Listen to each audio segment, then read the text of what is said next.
گلا اپنا کٹائیں گے حسین، غربت میں گلا اپنا کٹائیں گے حسین، کہہ رہے تھے شاید یہ قبر غیرہ چھوڑ کر، جا رہے ہیں شاید شہر مدینہ چھوڑ کر، جا رہے ہیں شاید شہر مدینہ چھوڑ کر، گھر میں تنہا فاطمہ صبرا نہیں رہ پائے گی، تیری فرقت میں علی اکبر بہن مر جائے گی، تیری فرقت میں علی اکبر بہن مر جائے گی، جا رہے ہو کیا مجھے گھر میں اکیلا چھوڑ کر، مدینہ چھوڑ کر، جا رہے ہیں شاید شہر مدینہ چھوڑ کر، بول صغرا سے یہ سرور ہے میری لفتے جگر، وقت آیا ہے مصیبت کا خدا کے دین پر، وقت آیا ہے مصیبت کا خدا کے دین پر، ہے ضروری کربلا جانا مدینہ چھوڑ کر، جا رہے ہیں شاید شہر مدینہ چھوڑ کر، جا رہے ہیں چند منٹ بس ہم فرمائیں گے، مدینہ چھوڑ کر، دیکھ کر اکبر قدویا زندگیاں لیتی رہی، رکھ دیا سر کو قدم پر اور پھر کہنے لگی، رکھ دیا سر کو قدم پر اور پھر کہنے لگی، کیسے رہ پاؤ گے اکبر یوں طرف نہ چھوڑ کر، جا رہے ہیں شاید شہر مدینہ چھوڑ کر، جا رہے ہیں شاید شہر مدینہ چھوڑ کر، بھائی سے بولی بہن یہ چوم کر رخسار کو، کون بہلائے گا کل اب تیری بیمار کو، کون بہلائے گا کل اب تیری بیمار کو، اس طرح جاؤ نہ صغرا اور بھیا چھوڑ کر، جا رہے ہیں شاید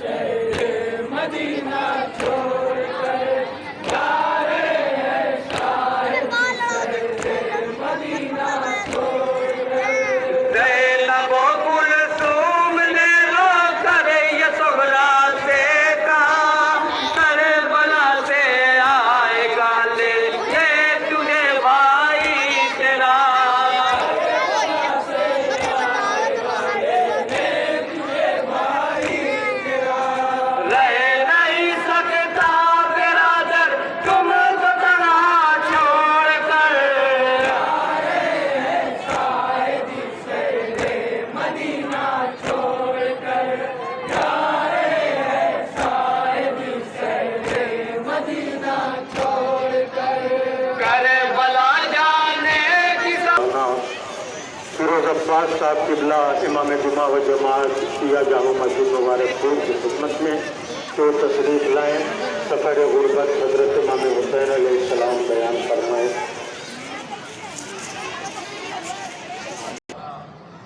کا مدینہ اور اپنا وطن چھوڑا، وہیں یہ دن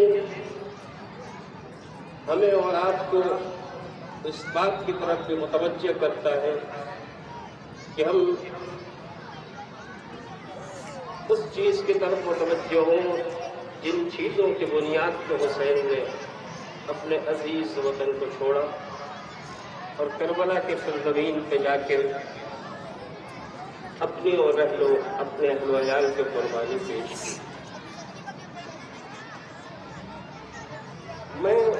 کی طرف سے کوئی بات نہیں عرض کرنا چاہتا، بلکہ خود سرکار شہادت امام حسین علیہ السلام نے جناب محمد حنفیہ کو جو وصیت فرمائی، اس میں امام علی مقام نے اپنے سفر غربت کے اہداف و مقاصد پہ روشنی ڈالی اور فرمایا انما خرجت لطلب الاصلاح، میں جو مدینہ منورہ سے نکل رہا ہوں اس نکلنے کی وجہ یہ ہے کہ میں امت پیغمبر خدا میں اصلاح چاہتا ہوں۔ اصلاح کیسے ہوگی؟ اريد ان آمر بالمعروف، میں چاہتا ہوں کہ اپنے اس سفر غربت میں لوگوں کو اچھائیوں کی دعوت دوں اور برائیوں سے روک دوں۔ کیوں ایسا چاہتا ہوں؟ اس لیے کہ جس طریقے سے رسول اکرم نے اپنی زندگی گزاری، امیر المومنین نے اپنی زندگی گزاری، بالکل ویسے ہی میں اپنے نام رسول خدا اور اپنے بابا علی مرتضیٰ کے راستے پہ چلنا چاہتا ہوں۔ آپ غور فرمائیں عزیزان محترم کہ امام علی مقام کا ہدف اور مقصد اس سفر سے کیا ہے؟ دین کی حفاظت۔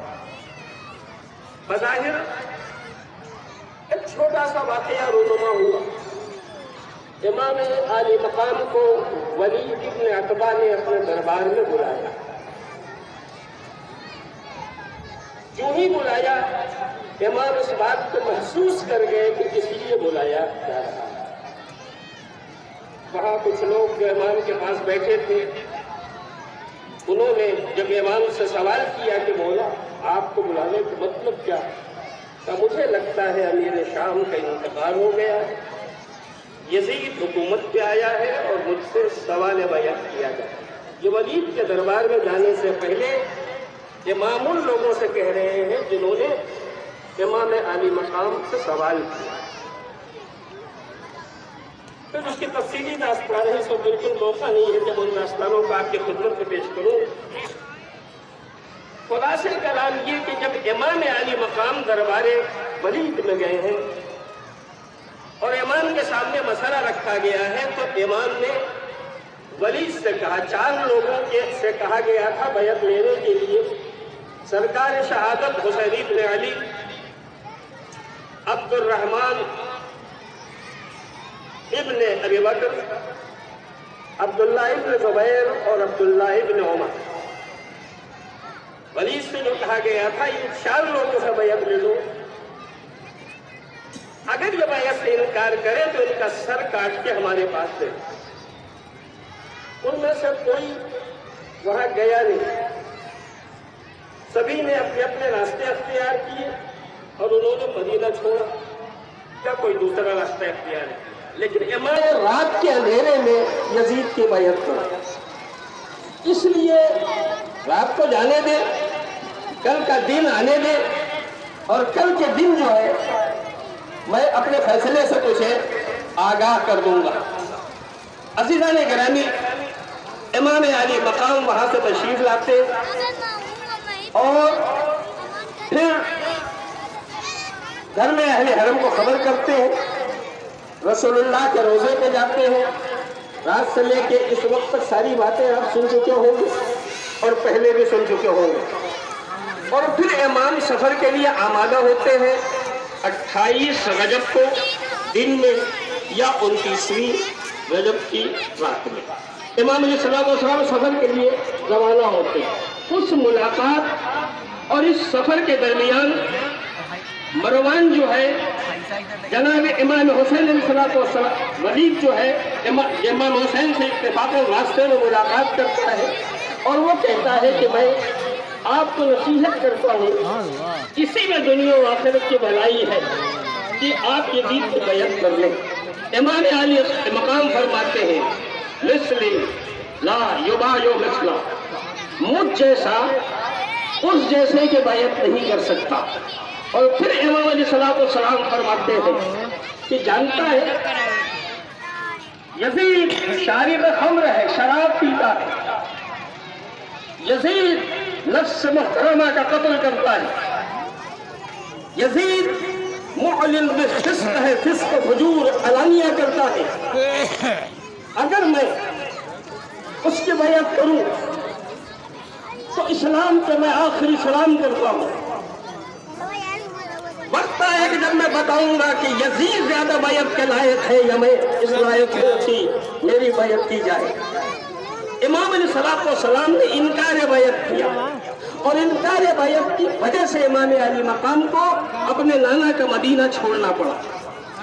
عزیزان گرامی، میں آپ کی توجہات اس بات کی طرف مبذول کرانا جس پہ ہر عام خاص ڈالا جاتا ہے اس راستے کو اختیار کیا، جبکہ اور لوگ جن کا نام تھا انہوں نے دوسرے ایسے راستے اختیار کیے جن راستوں سے لوگ نہیں گزرتے تھے.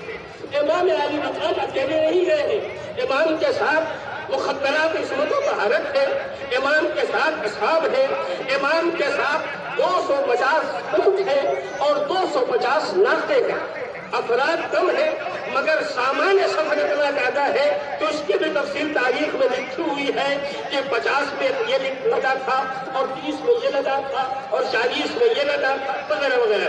میرے کہنے کا مقصد یہ ہے کہ آدمی خوفزدہ ہو کے جاتا ہے تو کم سے کم افراد کو لے کے جاتا ہے اور ایسا سنسان علاقے سے جاتا ہے کہ جہاں لوگوں کو پتہ نہ چل سکے. حسین اتنا بڑا قافلہ لے کے جا رہے ہیں، یعنی دنیا کو بتا رہے ہیں کہ میں اسی دن کا انتظار کر رہا تھا تاکہ مجھے آگے بڑھ کے اپنی پلاننگ پہ عمل کرنے کا موقع ملے. امام نے انکار بیعت کیا اور سفر غربت کی طرف روانہ ہوئے. کیا ہے پیغام آج کا عزیزان گرامی؟ میں امام علی مقام سے کہوں گا، مولا آپ کو پتا ہے نا کہ انکار بیعت کا نتیجہ کیا ہوگا؟ اکبر مارا جائے گا، اصغر قتل ہو جائے گا، قاسم پامال ہو جائے گا، عباس کے بازو قلم ہو جائیں گے، افراد مارے جائیں گے، آپ کا سر قلم ہوگا، زینب علیہ مقام کی شہادت چھنے گی. امام کا ایک جواب ملے گا، مسئلہ یہ نہیں ہے کہ میرا عباس رہے یا نہ رہے، اصغر باقی بچے یا نہ بچے، زینب کی چادر رہے یا نہ رہے، حسین زندہ رہے یا نہ رہے، حسین کے اصحاب رہیں گے. مسئلہ یہ ہے کہ اسلام کو زندہ رہنا ہے یا نہیں ہے. امام علی مقام نے اصل میں اس مقصد کے تحت جو ہے قدم اٹھایا ہے وہ دین کی بقا ہے، وہ دین کا تحفظ ہے عزیزان گرامی. اور یہی وجہ ہے کہ جو سچے عزادار ہیں وہ ہمیشہ ہدف پہ نگاہ رکھتے ہیں. ان کو یہ پرواہ نہیں ہوتی کہ دین کی حفاظت کی بنیاد پہ ہم کس مرحلے سے گزر جائیں گے. میں آپ کو واقعہ یاد دلاتا ہوں. کسی زمانے میں ایک بے دین کے مقابلے میں رہبر انقلاب اسلامی آیت اللہ خمینی رضوان اللہ علیہ نے ایک فتویٰ دیا تھا. جب وہ فتویٰ دیا تھا جناب رہبر انقلاب نے تو حکومت کے کارندے یعنی حکومت ایران کے کارندے ان کے پاس پہنچے اور پہنچنے کے بعد کہا، آغا آپ نے یہ غلط کر دیا ہے، یہ کہیں سے مناسب نہیں، یہ کسی طرح درست نہیں تھا، ہم کہتے ہیں فتویٰ واپس لے لیجیے. انہوں نے فرمایا مگر کیوں؟ کہا وہ اقتصادی ناکہ بندی کر سکتے ہیں، وہ ہم پہ حملہ کر سکتے ہیں، وہ ہم ایران کو بڑی مصیبتوں میں مبتلا کر سکتے ہیں، حالات اتنے خراب ہو سکتے ہیں کہ ہم سب کی زندگی خطرے میں پڑ سکتی ہے. جانتے ہیں رہبر نے کیا جواب دیا تھا؟ انہوں نے سب سننے کے بعد کہا، بنا ان دین کی ایران بے ماند، بنا ان اسلام بے ماند. مسئلہ یہ نہیں ہے کہ ایران رہے گا کہ نہیں، مسئلہ یہ ہے کہ دین رہے گا کہ نہیں. اور فرمائے ٹھیک وہی مرحلہ کہ امام حسین علیہ السلام نے سبق ہمیں اور آپ کو دیا ہے. بس دین کی حفاظت کے لیے، دین کے تحفظ کے لیے، مذہب کی بقا کے لیے ہر انسان کو کوشش کرنی چاہیے. چاہے ادا کا جلوس ہو، چاہے محفل مجلس کسی بھی طریقے سے ہو، ہمیں سب سے پہلے اس بات کا پاس و لحاظ رکھنا چاہیے کہ ہمارے دین کی حفاظت ہو رہی ہے کہ نہیں، ہمارے مذہب کی حفاظت ہو رہی ہے کہ نہیں. عزیزان گرامی، میں نے عرض کیا کہ وقت بالکل مختصر ہے اور ابھی ان تبرکات کو بھی آخر مرحلے تک لے جانا ہے، لہذا میں اس سے زیادہ آپ کی خدمت میں گزارش نہیں کر سکتا کہ امام علی مقام کا ہدف کیا ہے دین کی حفاظت، مذہب کی آبرو کا تحفظ. اور یہی وجہ ہے عزیزان گرامی کیسے کیسے امام نے مذہب کی آبرو بچائی. صرف مدینے میں امام نے یزید کے ساتھ کام نہیں کیا ہے، بلکہ جدھر جدھر سے گزرے ہیں امام عالی مقام کے اقدامات یزید کے خلاف بڑھتے چلے گئے ہیں. مطلب کیا ہے؟ مطلب یہ کہ جنہیں پتہ نہیں ہے کہ یزید کون سی شخصیت ہے اسے بے نقاب کیا جائے، ذہنوں کو آمادہ کیا جائے کہ دین کو مٹانے والی